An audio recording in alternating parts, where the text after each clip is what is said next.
super lucky and psyched to have this guest on Coffee with Creatives today. This is Alex Grossi, member of the massive touring act Quiet Riot, who has had massive hits across all of the major countries with Come On Feel the Noise, Bang Your Head, Slick Black Cadillac, Mama, We're All Crazy Now, have had the #1 album and #5 single, and the first heavy metal album to reach #1 on the Billboard charts in the 80s. Over 2.8 million monthly Spotify listeners, and all kinds of traction in the music industry. Alex, I haven't seen you in a long time, but I feel like been a minute yesterday.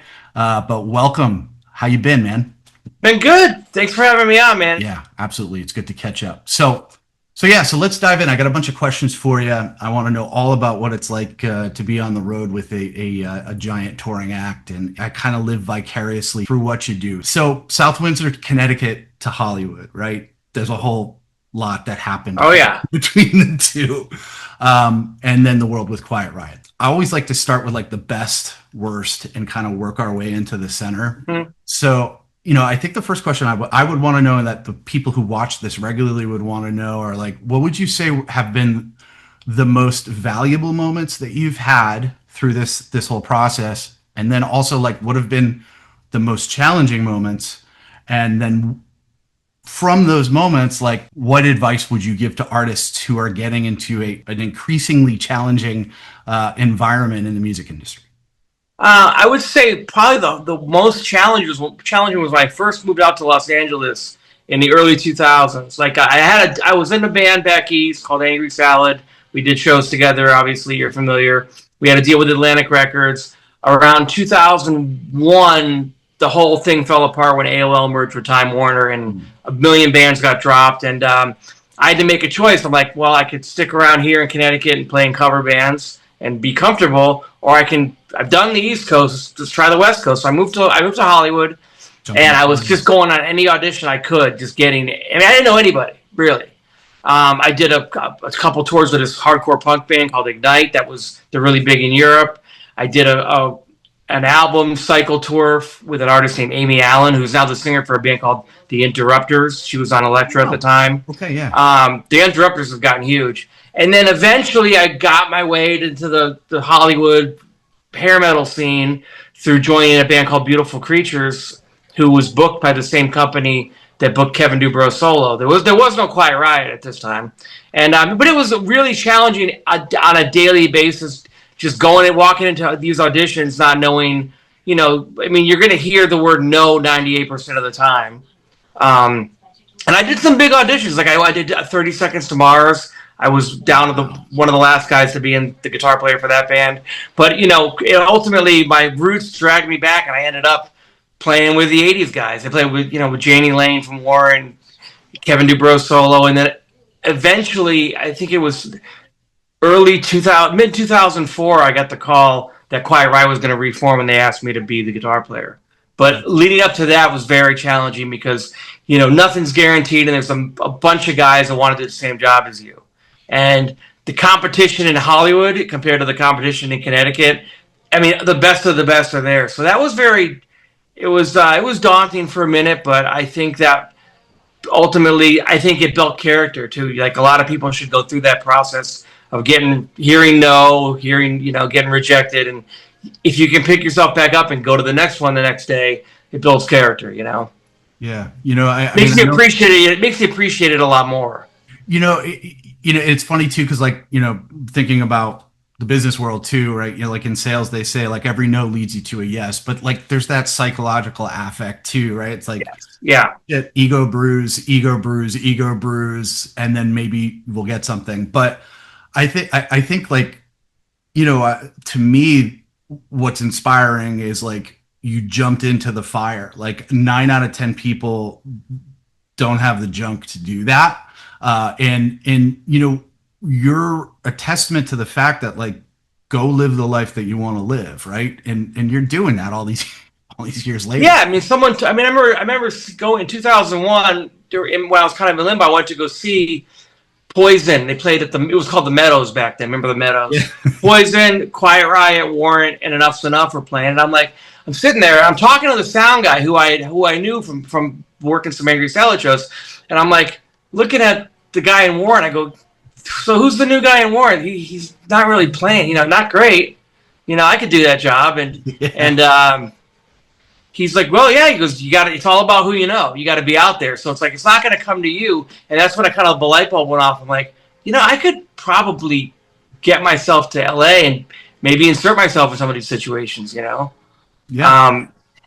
So it's like, because I'm looking at it, that guy can do it, I can do it. And then, funny, that was 2001. 3 years later, I'm actually in one of the bands, but it took those 3 years of hearing the word no and you're too old, you're too this, you're too metal, you're not metal enough, you got to cut your hair. Do this, do that. Yeah. Because I think I did one audition where it was for some like Avril Lavigne type artist that they were going to get her on the Warped Tour and this and that. And in the 2 hours that I was rehearsing with them, they got on the Warped Tour, got kicked off the Warped Tour, then got back on it, and then fired their publicist. It was all happening so fast. And of course, you never ended up hearing of this person. The label dropped them. That's why, one thing about Quiet Riot, I joined the band in 2004, which is 20 years after their heyday, but a band that's still going 20 years after their heyday it goes to show there's some loyalty with the fans there. Yeah, I mean, the thing is they're established. I mean, they sold what, like 5 million copies? Well, no, I think the worldwide, it's like Metal Health alone worldwide has hit 10 million. Just that one record. It's gone diamond worldwide, and then if you count the other records and greatest hits, there are about 15 million records. And the thing is the carryover just from that. I mean, we live in a world that people buy maybe vinyl at the shows. CDs aren't a thing anymore. I know that there's like some retro tape. Well, what it comes down to. They were Quiet Riot along with Nirvana, Guns N' Roses, all the way up to like Limp Bizkit and Kid Rock. They're part of monoculture, and the Urban Dictionary definition of monoculture is before TikTok and YouTube. We were only fed what music we were going to listen to by Dial MTV or Total Request Live or what was on the radio. We were all isolated by whatever WCCC was playing that week, those 40 songs. That's all we got. We couldn't go on the internet and go on Spotify and search new music. Hence, monoculture. We were all there watching when Nookie came out by Limp Bizkit. That's what Limp Bizkit's doing 15,000 people a night now. Yeah. They're back because they dad rock monoculture. Have you recently had any conversations with a Gen Z about what it was like for us and it doesn't make sense? Like they can't comprehend it. They have no idea. It's almost like trying to, I guess, describe life before electricity to us, Yeah. Oh, and by the way, from what you were saying before, shout out and rest in peace to Barry Squire, right? Yes, he was like. All the auditions I was just talking about, Barry Squire was my agent and the guy. For those of you watching, Barry Squire, his backstory was he was an A&R rep for Columbia Records in the 90s. And when they signed, when whatever label that signed Alanis Morissette, they were having trouble putting a band together. They had the record done, but they couldn't find the guitar player, the bass player, and the drummer. And he said, well, I know some guys, and he put together a band, including Taylor Hawkins. He was originally in Alanis' band before the Foo Fighters snatched him up. So Barry kind of made it. He became the guy. Because he knew everybody. He was a nice guy, and he had a good instinct of who would work well in what band. Yeah. So Barry would if you got in good with him and you showed up and you were rehearsed and did your homework, he'd call you back, and he put together a lot of bands that you see. Or placed a lot of players, He was the go-to when the Foo Fighters were looking for guitar players. They ended up with that guy Chris they have now, but Barry sent a lot of dudes down for that gig, Yeah, no, and I was very fortunate. You had given me his number, and I had reached out to him, and he took my call, and we had a conversation. Super nice guy. And at the time, I forgot the name of the artist, but she became really big. She was married to the guy in the Black Keys. I can't remember her name, but she had a chart-topping hit, and he was putting her band together. And he said, the thing is you got to be in town, and you got to be ready to jump. When I say jump, then I got to know that you're going to be a pro, and you're not going to show up loaded and all that kind of stuff. Yeah. And I was like, that's great. And the only reason, and I was ready to to jump, believe it or not. The only reason that I stuck around in Connecticut is because I had gotten connected with the Last Good Night at that time, and they had gotten publishing with what was his name, Johnny Z? Is it Johnny Zazula or whatever his publishing company? John Zazula, the metal blade guy, or whatever. Yeah. So they got publishing through him, and we went out to do some label auditions in New York City, and that whole thing happened. And like you said, in and out. Yep. Did the first round of label auditions, nobody bit. Second round of label auditions, now mergers are happening again. And I'm not going to mention his name, but the A&R guy at the time ended up in the merger going to a different label. And the only reason that band got signed is because part of his contract at the time said that if I'm going to come onto your label, you have to sign this band. And that's how they got signed. So it was just like, I don't know, 6 degrees, 7 degrees, from one person out. But the reason I'm saying all of that is because I had no idea how many lives Barry Squire touched. Oh, yeah. Till I saw like all of the tributes on all of the different feeds that I follow of like everyone in the industry was like, that was the guy who made my. He was the guy. He single-handedly changed. I mean, he was so behind the scenes. Like he wasn't an easy guy to get to. You had to know somebody to get his number. He didn't advertise. He didn't go on social media because he liked to keep his club very exclusive.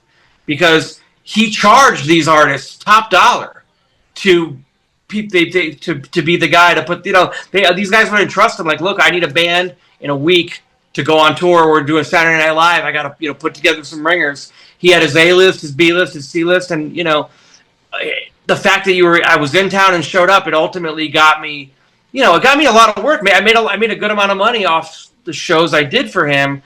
Ultimately, though, when I met Quiet Riot and got offered that gig, I took a deep breath. I'm like, well, these guys are still going in 2004, and now here we are, 2025, 21 years after that, it's still going and actually doing more business than it did in 04. Yeah. I mean, I see the pictures of like Rocklahoma and some of these massive festivals that you guys do. And then even just the Mohegan Sun shows, which it's just, the truth is I'm not amazed. And I'm not amazed because Quiet Riot has always represented good songs. Right? They have good songs, and they always were good. They had, the Randy Rhoads connection. The founder of the band's Randy Rhoads, and Kevin and Frankie were very hardcore with their music, Yeah. And then Rudy, of course, went on to do the peak of Whitesnake and the peak of Ozzy. He really was. So there's a lot. I mean, it's funny. People like to dog on 80s metal and make fun of it, but I mean, at the end of the day, I remember in the 90s. It was so uncool to even mention Twisted Sister or Poison. Right. Well, here we are. I mean, I see Fastball and the Gym Blossoms out playing, but they're not doing the numbers we're doing. Yeah. All these bands would talk shit about, how over the 80s was just like, yeah, but that music. As soon as Poison came back and did those summer tours and were selling 8, 9, 10,000 tickets a night, that you can't argue with the loyalty, Yeah, no, absolutely. I remember talking about Poison in a college ethics class. There was something really, really special about what happened. Getting into the music history and everything, I always look back to the New York Dolls, right? Like they were the first one who brought that like glamorous vibe. Mm-hmm. They took punk music and sort of fused it with like just traditional rock and roll, and then just gave it a look.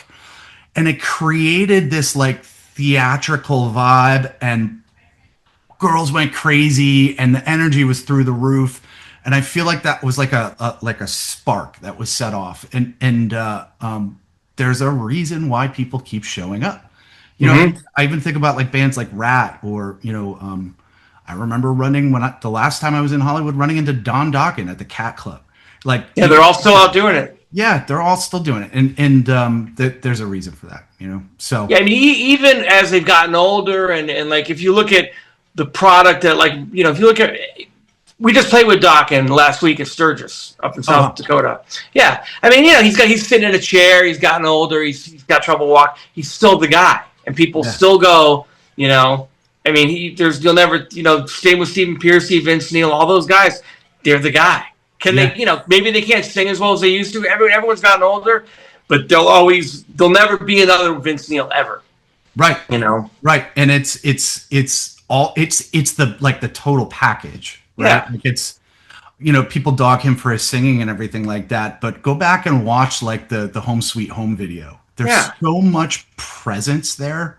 Yeah. I mean, I think it's funny when people on the internet talk about, oh, he got old, he got fat. Dude, everyone gets older and fatter. Everybody. We're human. He just happened to grow up in front of a lens, it's so funny that people, they used to dog Kevin because he wore, because he had hair extensions put in. Yeah. Well, yeah, he has a hairband. He lost his hair. So what? You know how many people wear toupees at work, right? Your job? Yeah. I mean, or the people who don't take care. How about the people who don't try to look good, right? Like, or they don't even. Yeah, I mean, it's amazing that everyone's got something to say. But the bottom line is, I always say, when they dog Quiet Riot for still going after 2 members that passed away, it's like, well, I don't listen to what the guy who's talking shit on my Facebook page says. I listen to the 3,000 people that just bought tickets to see me play this weekend. Those are the votes I want. Exactly. And those people far outweigh the people on Blabbermouth who just, talk tough from behind their computer screen. All of the musicians that I follow, all of the drummers, all of the artists, all of that kind of stuff, you go straight to the source. And, it's funny, we've all created our own individual echo chambers, right? Exactly. It would be interesting to understand, like, how, because you've been through a couple of different singers. Yeah. When you first joined, like, how do you define that audience versus the audience that you're seeing now with Rudy? Because, like, obviously it's still an audience. Like, there's still people. But, like, what are the changes that you've seen? Well, it's been 20 years. They've been 20 years apart. Yes. Yeah. So, I would say the main thing is that everyone's slowing down a little bit, and I think a lot of and lately, in the past 5 years, people are bringing their kids to the shows. So we're doing more outdoor festivals, and the audience isn't. I mean, when Kevin was alive and Frankie was alive, it was 2005 to 2007 for Kevin, and then Frankie and we kept it going with Chuck, right, from 2008 to when Frankie passed in 2020, so another 12 years there, or actually technically 10 years. But no, I mean, it's the audience. I mean, a lot of the same people are still coming. They're just older. I mean, they're lifers. Because, you mentioned the Grateful Dead earlier. Yeah. Those people are a lifestyle band. The Grateful Dead, even though the Grateful Dead is gone, that whole kind of hippie jam band, tailgate in the parking lot, eat mushrooms, that whole lifestyle, it's no different than the 80s metal guys that are like, we're going to fucking drink Budweiser, do some cocaine. It's blast our stereo in the parking lot. I mean, it's a lifestyle.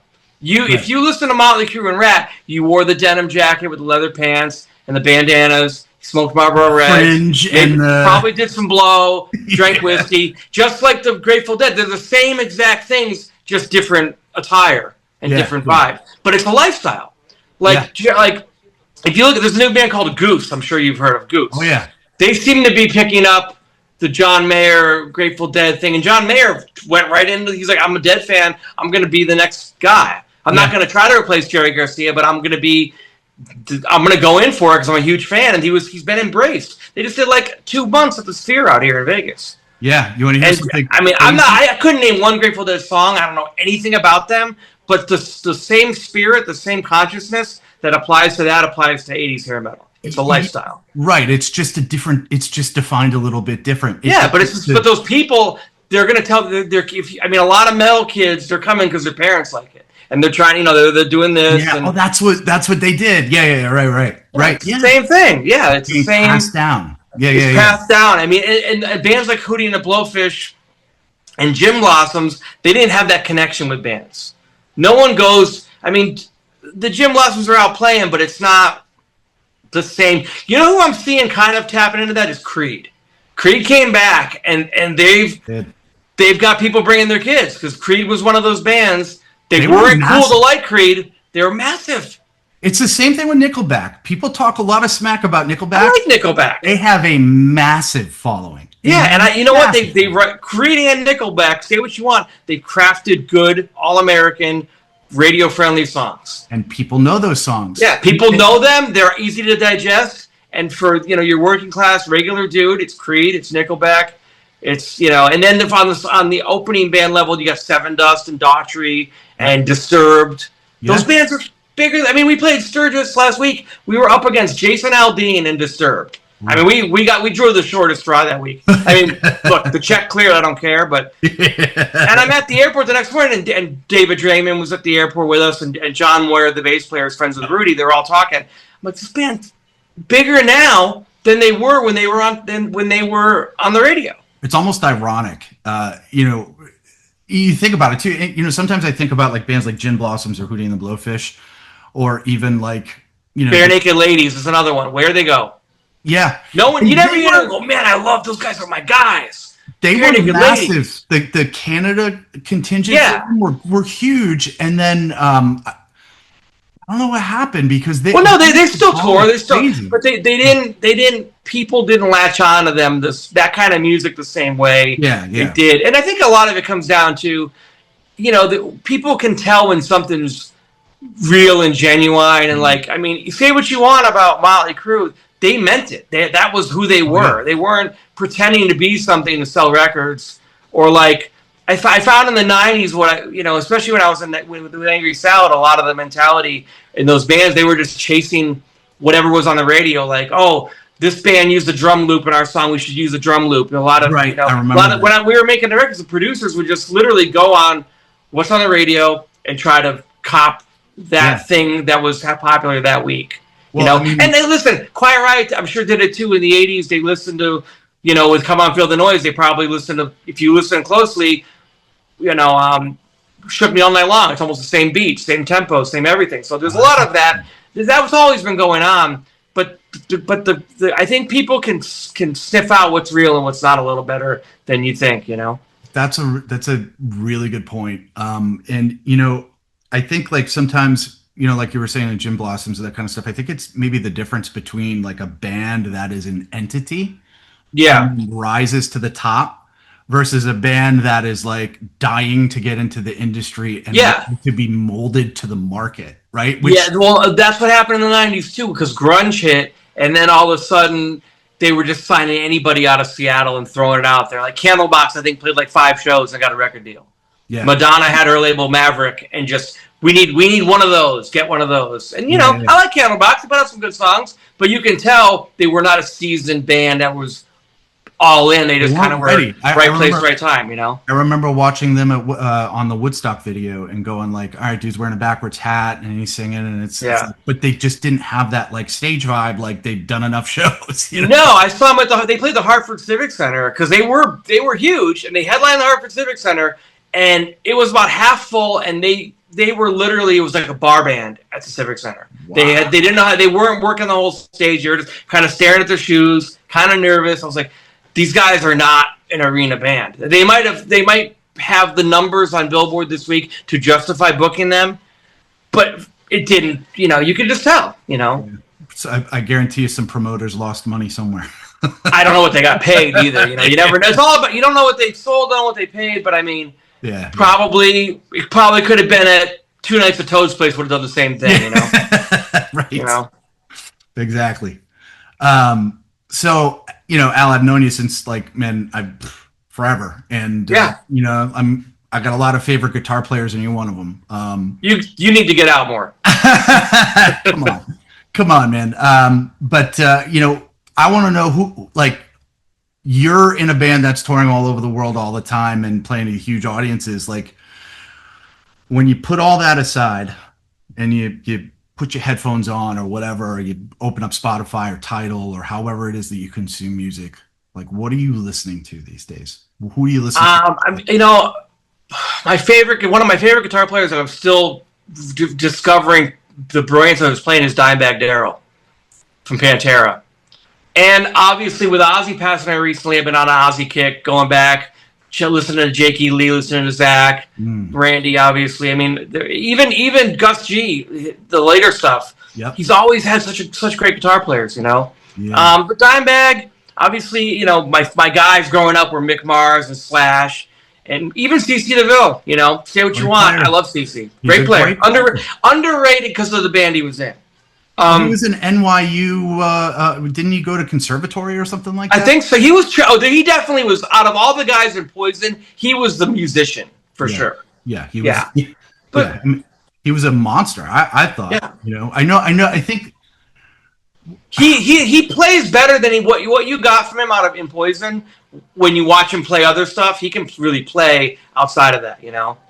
To me, he's a blues rock player. Yeah. Thread.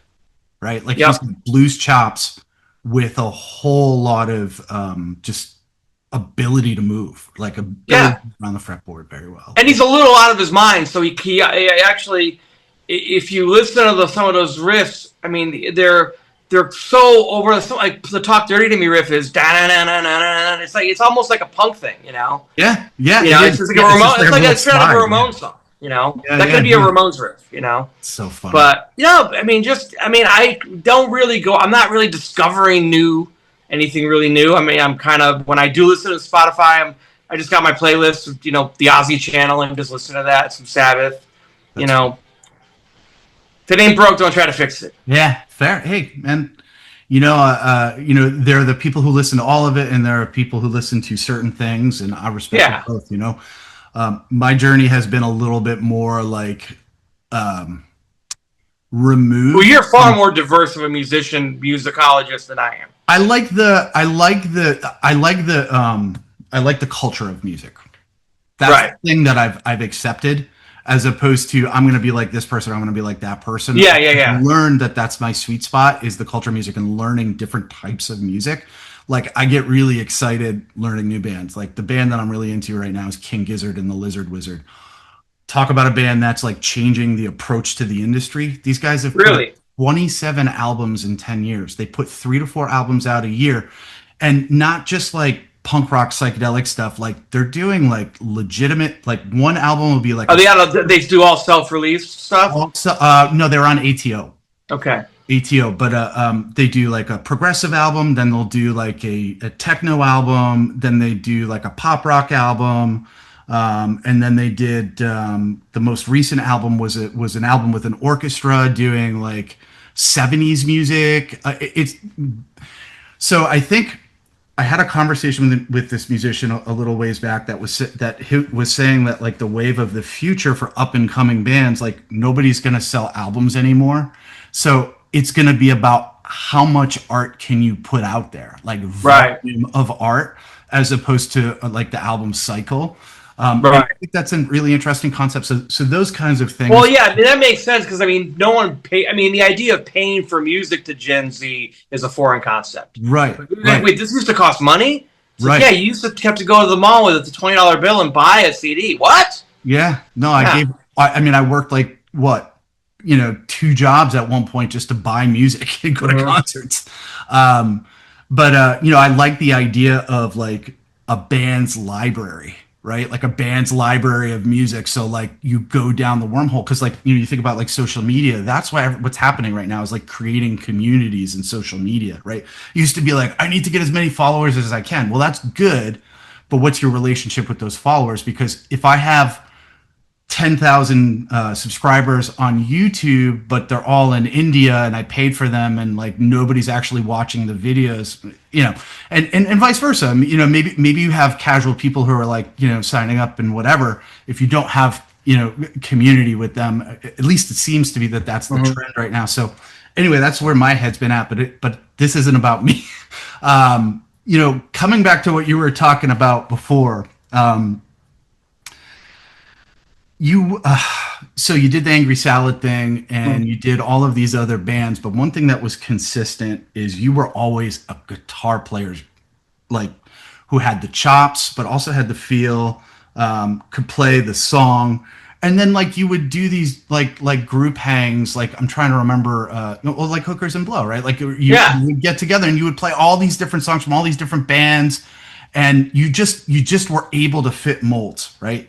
Well, that I think starting off playing in cover bands when I was like 15, I was playing in a Hartford cover band, and then doing the coffee houses with you guys, and then joining Angry Salad. I played a lot of different styles. And actually, I did a tour with this band called, that I talked about earlier, Ignite. They were punk and hardcore. So I went from playing the Milkshake song with Angry Salad to playing super heavy stuff to playing this, Amy Allen pop rock female stuff. It makes you get better to be able to play a bunch of different styles of rock. Like, it's the guys that do nothing but one thing that you can never really. I like playing different styles, not different styles of music, but different styles of rock. I've never got really into jazz, but I've done jams at Hollywood, like blues. I just did out here in Vegas last year. I did a jam with this guy named Mickey Free, who you'd recognize the name from the Dave Chappelle show skit where Prince plays basketball and they play basketball against Prince. He's in that skit. He's referenced Mickey Free. He was the singer for the band Shalimar. Okay.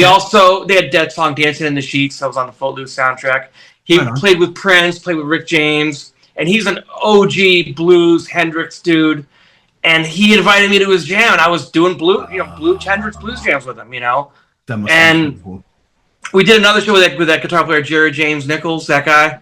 Yeah. Sure. So, I like to play with a bunch of different people, but and you mentioned Hookers and Blow. That's just a party. That's just literally. It's me and Dizzy. Dizzy's obviously in Guns N' Roses, so it's a high pressure gig. And Quiet Riot, it's not as much pressure as GNR, but so we kind of found a way. We're like, we got to find a way to just have a good time and still make money when we're not touring. Blow off steam. And I said, let's call it the Dizzy Reed Band. He's like, no, dude, Hookers and Blow. And I was able to book. I booked the first run of shows. Played the Webster Theater. We played the Lucky Dog Music Hall up in Worcester. Yeah, and you know what? It got out on all these GNR fan sites that Dizzy had this band called Hookers and Blow, so we would get booked based on just the curiosity factor. I mean, we weren't really all that rehearsed or polished, or we just would kind of write a set list on the back of a pizza box, throw it in front of the stage, But 20 years later, we're still getting booked, Yeah, no, that's what's awesome. And I guess where I'm going with this is like, your ability to adapt to all of these different scenarios. Like, I don't know. I feel like that's, sort of created a bit of a persona, for you. Like, I think about like your relationship with Paul Reed Smith. Right. And I'm like, it makes sense that Al would have this relationship and sponsorship with Paul Reed Smith because you've been able to do all of these different things. Yeah. And I got with them in 1997. When Angry Salad got signed, or we were on the road, and they gave me an artist cost deal. And I've stayed with them through every incarnation of my career. I've never wanted to. First off, they're my favorite guitarists. I've been offered other endorsements. I like what they make. They work great for me. But they also, loyalty goes a long way in this business. And sticking, they stuck with me when the band got dropped. They didn't drop me. Everything. It's reciprocal. So, but yeah, I mean, I just played on the new Public Enemy record last year. Yeah, man, let's talk about that. So I had that as one of my questions. First of all, George Clinton, one of my biggest heroes, revitalized funk music in the 70s, took it in so many different directions. Dude's George Clinton and Cypress Hill are on the track as well. Yeah. So tell me all about that whole experience. Like, how did it come about? Tell me about Flavor Flav. Well, I'm friends with Flav. I've been friends with Flav for years since I moved to Vegas. I used to see him at the airport all the time. We ended up starting to go bowling together. He loves to bowl. So we go out bowling, and for the first couple of times, he didn't even know what band I was in. He's like, you playing in a band? I'm like, I'm a guitar player for Quiet Riot. He's like, oh shit, man, we got to do something together. So I got his number. He invited me to play at his 60th birthday party. I put a band together, and we did Bring the Noise. Wow. He had his cousin do we had the band doing the Anthrax part, and then his cousin did all the Chuck D rapping, and he did his part. We recreated it it was pretty cool. That was 2018, 2019. Then COVID hit, and Public Enemy was in the studio making a new record. Now, Chuck D's in LA, Flav's out here in Vegas, so he called me. He's like, I want you to come in and work on the title track, What You Gonna Do When the Grid Goes Down. That's the one I'm on. And I laid some guitars down that got all copy and pasted. I mean, there's a bunch of different shit going on, but the main thing I did was I got to sing the chorus with him. That if you listen to the chorus of that song, that's my voice, his voice, and two engineers, and we did it 4 tracks of each one, so there's 16 voices. Wow. And that's what you're gonna do when the grid go down. That's all of us. But wow. So we did that, we tracked that, and then he looks at me, he goes, "Now it's time to put the milk on the cereal." I said, "What?" He goes, "Listen to the track." So the track's up, and it's Chuck D, and it's our background vocals and the actual, the beat and everything.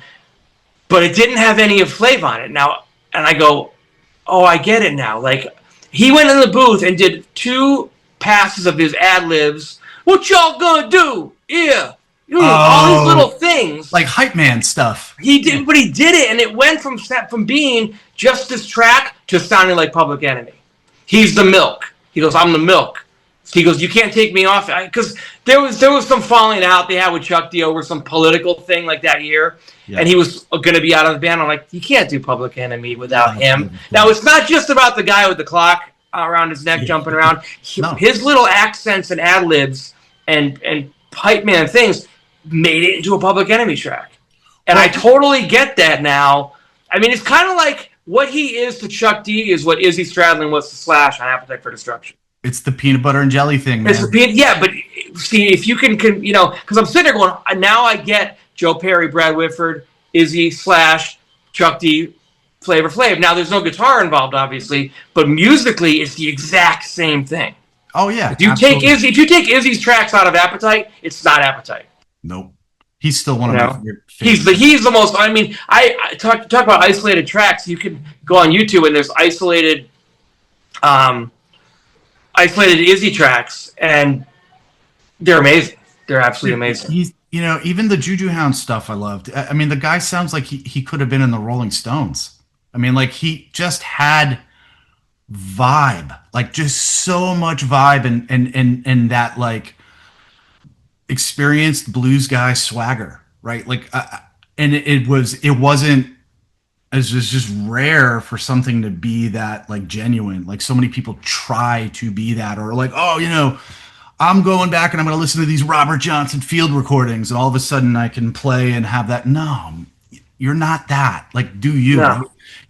Learn that stuff, but to see a guy like Izzy Stradlin come along out of nowhere and sound like that is just... Well, he was the guy that wrote all that stuff, and all the cool little... If you notice, after he left the band, things changed a lot. Yeah. It was a completely different sound at that point. Yeah. They went to Use Your Illusion. It was a different band, different sound. Well, Izzy's on Use Your Illusion.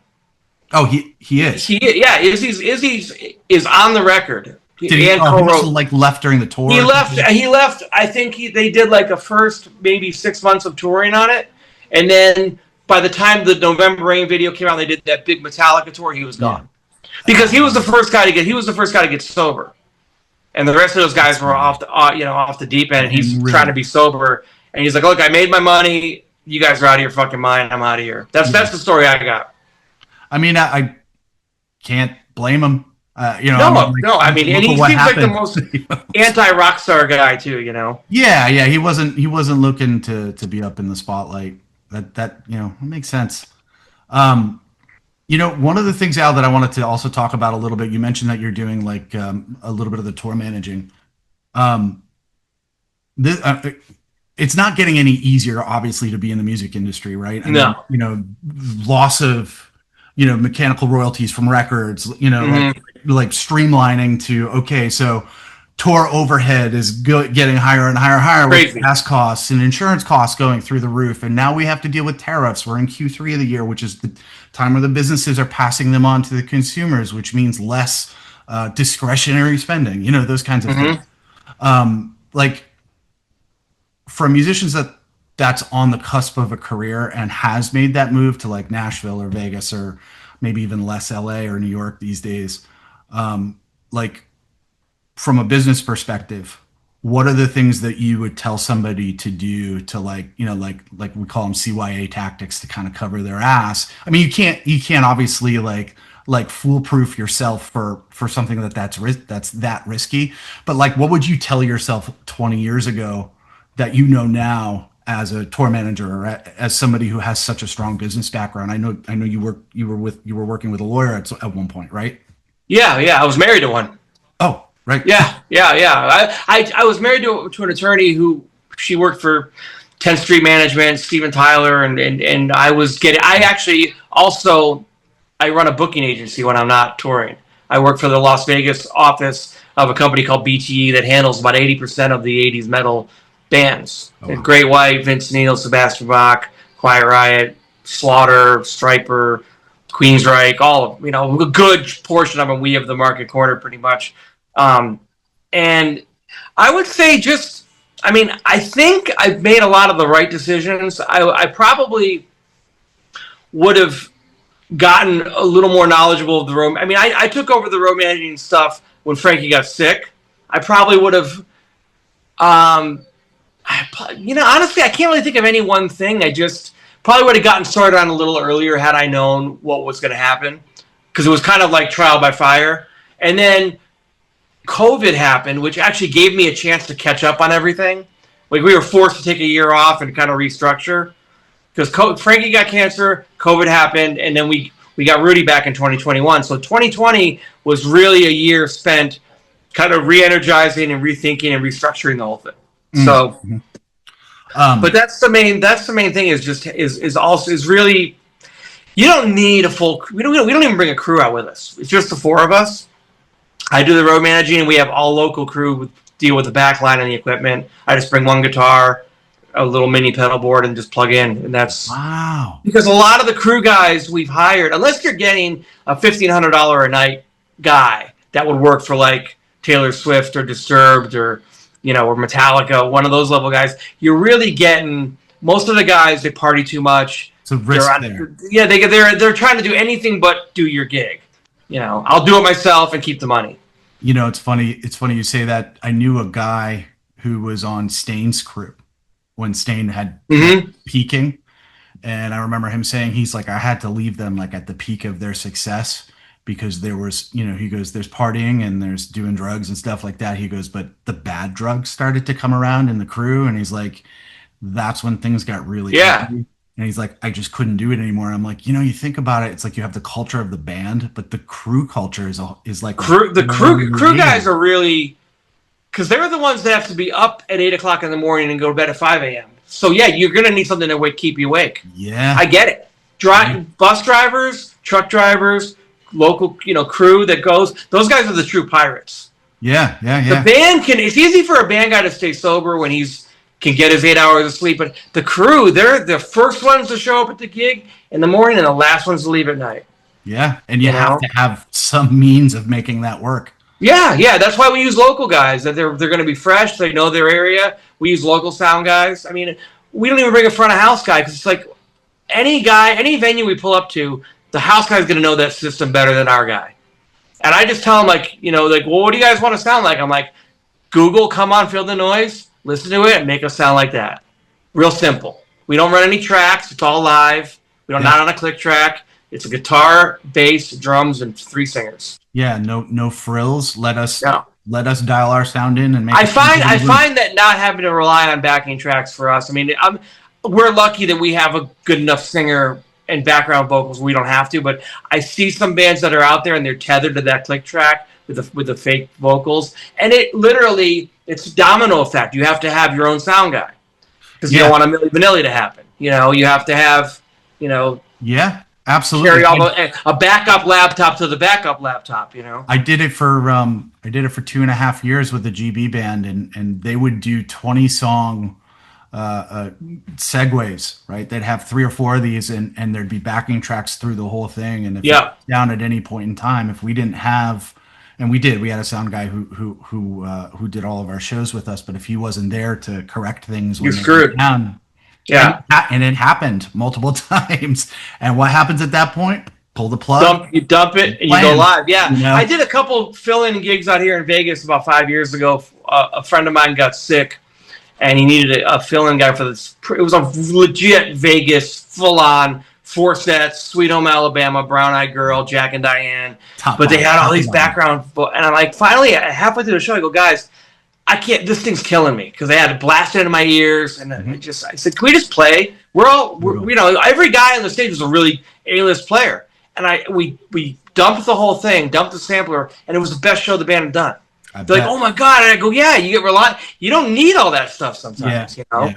Yeah. It's funny too. Now with I know like with the new Behringer boards, you can automate rooms. Like so, there are certain GB bands that were with the agency that we were with at the time, and they had it set up now, so they had all of the acoustics of the room dialed in. So anytime that they'd go out on the road, and this is a little bit different than backing tracks, but they'd go out on the road and they say, all right, we're in Milwaukee tonight at this room. Okay, boop. And then all of the settings come up for that particular room, plug your in-ears and go, Wow.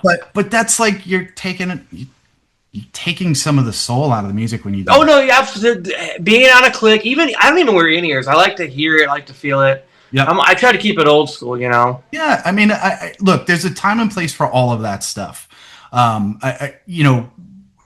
General business, people want music, and you got a contract where they get to write what they get to listen to for their party, and they're paying. Oh, they give you a set list. They dictate the set list for this particular band. It was a band called Jimmy and the Hat Tricks, and we were with the Hank Agency out of Boston. And the agreement in the contract is they got to pick 10 songs. And if but if you didn't know them, you had to learn them. Yeah, but a lot of the stuff would be, like, play this like tune that's like all electronics, or like play this Kesha tune.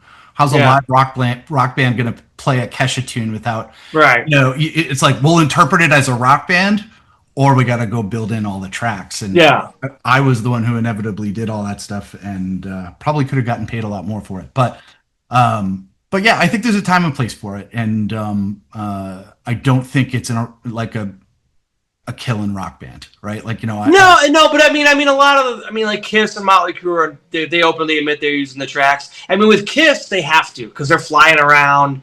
I mean, I saw the last of Farewell tour, and I said to my wife, I go, first off, I don't see Ace Frehley being able to do this gig for 2.5 hours to keep his balance and everything.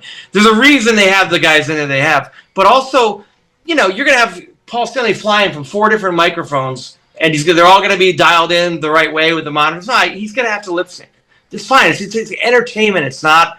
No one's sitting there with a clipboard going, "Oh, he missed that note." It's Kiss. It's been going on for years. I mean, I remember going to see Rob Zombie at the Meadows. Oh yeah, dude wasn't singing.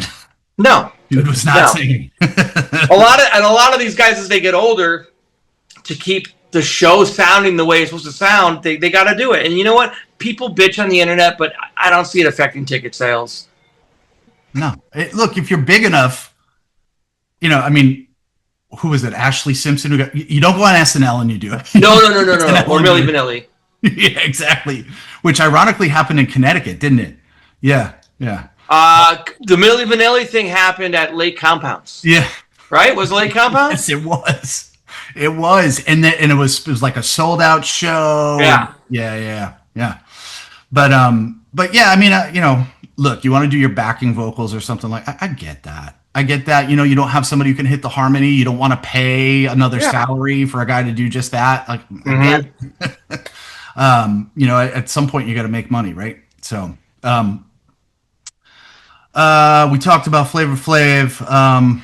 We talked, you know what I wanted to ask you about? Yes. I remember a few years back, I talked to you, and this is several years back. I lose track of time at this point, but you had played with Kevin at the Webster Theater, and I remember like just hanging out, and Kevin was he was cracking jokes, and it's a lot of fun, and I imagine it's got to be personally hard, like to get up on stage every night, like just having had strong I mean, these guys. Yeah, well, you know what? It's actually not hard. It's healing in a way, because what I know for a fact, Kevin loved this band, and he this is what he wanted. This is what he would. I know it's cliche. This is what they would have wanted. No, this is what he definitely would have wanted, to have his music still getting entertaining people after he's long dead and gone. So it's actually healing in a way. And same with Frankie. Like, we're out there doing, this is what he wanted. He wanted his music to go on, to keep supporting his family. You know, I mean, so it's you know, there's times when something will happen out on the road. I'm like, oh, I wish I want to call Kevin and tell him about it. But, you know, I think, you know, when you know, we're not built to last as humans, but if the art that we create is, and the fact that his is going on and on and on, and is going to go on after I'm gone, you know, that's huge. So I think it's actually healing in a way. I mean, because Kevin and Frankie died in two different ways. Kevin, I talked to him that morning. He was dead that night. He just OD'd quick. Frankie got the news, and he said, "I got about a year to live." We had a year. He had it was agonizing, you know, and going through the chemo and all that. And then the real bummer was he died during COVID, which meant the last few shows we played he couldn't come out and do anyways because of the virus. He was doing chemo, and with chemo your immune system gets fucked. Yeah. So the doctor's like, you're not going to go chemo out if you get COVID, you're gone. You're gone tomorrow. So he sat home while we played, while he was still going, and it was a bummer. Yeah. But I think it's, you know, with the risk of sounding hyperbolic, I think it's pretty profound that, like, you know, you see it as empowering and healing. And see it as like, hey, like, they've empowered you with their legacy. Like, I mean, that's I have a big responsibility. We all have a big responsibility. So, you know, and it's not like he had kids. Kevin didn't have kids. He you know, I felt like I was kind of always like a little brother / kid to him, you know, because he kind of groomed me. I mean, I met him when I joined Quiet Riot. I was 27, you know, 27 years old, and he was 49, you know. That's mind blowing to me. I was a baby at the band. I mean, talk about, you know. Yeah, right, in the thick of it. Yeah. You got some cool story. You got to have some funny stories that you can share about Kevin and Frankie too, right? Oh, I mean, I got a lot of funny stories. I mean, there's so many. I was actually thinking. I said, I knew you're going to ask me about a road story, and this is actually, it's not Kevin and Frankie's story, but with Hookers and Blow. And we actually made an animated video for one of our songs to document it. But you'll appreciate this. So in 2006, we were on tour, and we were doing a East Coast to Midwest run, and we were in Cincinnati, Ohio. Just played this shithole. It was like an Italian restaurant they booked us at. It was like 18 people there. It was a disaster. Like you know, most of our shows weren't that great back then. So we leave the gig. It's like 2 a.m, and Dizzy's like, "Hey man, we're all hammered. Me and him are out of our minds. And there's drugs in the car. We had no business drawing any attention to ourselves." He's like, "Hey man, let's go to McDonald's." So we pull up to McDonald's drive-thru, and Dizzy orders the 2 cheeseburger meal. And they said, "I'm sorry, sir, the late night menu only has quarter pounders and Big Macs. No cheeseburgers." He's like, "There's no cheeseburgers at McDonald's. Are you serious?" He's like, "Fuck this." So we get back on the highway. I see him take his BlackBerry out. And I go, "What are you doing?" He goes, "I'm calling the president." I go, "Really?" He calls information for the White House. And actually, there's a number for the White House that they answer 24 hours a day. So he's like, "Hello." He's like, "Hi, yeah, I want to speak to George Bush." This is when Bush was in office. And they go, I'm sorry. So he goes, "This is Dizzy from the band Guns N' Roses." And the woman had heard of Guns N' Roses. She's like, "Okay, now what's this in regard to?" He's like, "There's no cheeseburgers at the McDonald's on Main Street in Cincinnati. I feel this is un-American, and I want to report it to the president." So she hangs up on him, right? 5 minutes later, he's like, "You know what? I'm calling him back. This isn't good enough." So he calls him back. And now they're like, "Okay, now you're harassing, threatening the White House." And they have a tracker on his phone. They're like, "Mr. Reed, we know your exact location." I'm waiting for the Secret Service. SWAT team. Now you're threatening, you know, because he started his whole spiel again. So bottom line, we got the hell out of Dodge, drove overnight Cincinnati to Hartford to play the Webster Theater. And the whole way I'm like, "Dude, we got cocaine, there's narcotics in the car. We're calling the White House." I'm like, "What's wrong with you?" But looking back now, I think it's a pretty good story. We actually called the White House. That's amazing. And the fact that he got through to somebody who was able to... apparently call information to the White House. There's an operator there. Oh my God. Just, you know, I wouldn't recommend it. They sounded very... For everybody listening, don't do that. Don't crank call the White House when you're holding drugs, because they will find you. We got away, but, you know. Like, Oh, we're man. tracing this call. We know exactly where you are. I'm like, Yeah. oh, great. Ah, awesome. Turn left. Yeah.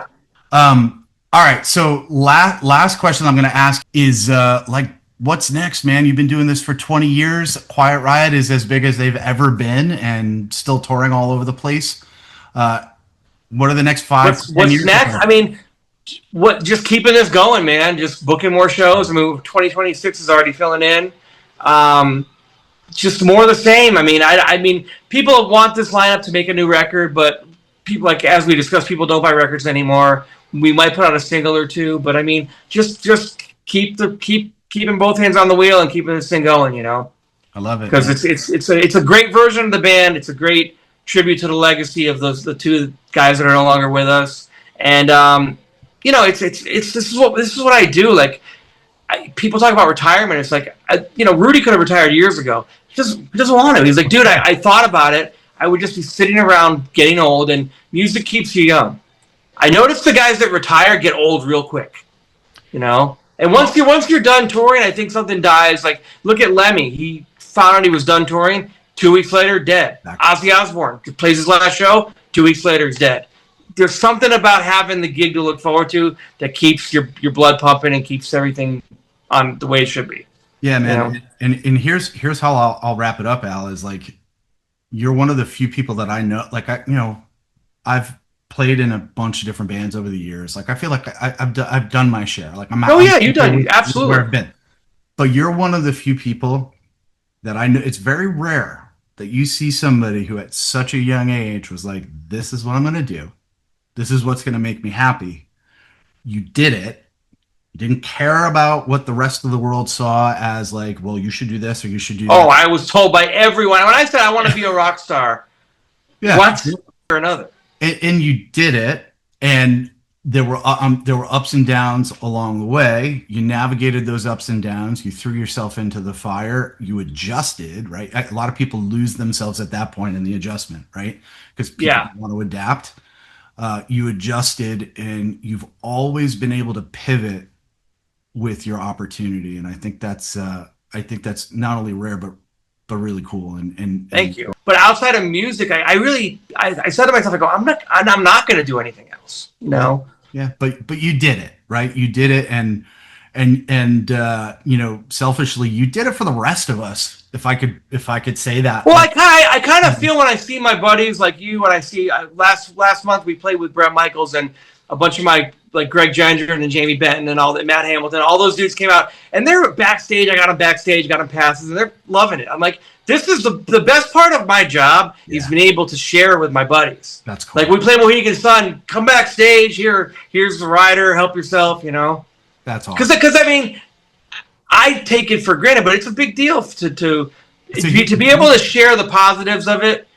It makes the job all worthwhile, Hey, Alex, Charlie Sheen here.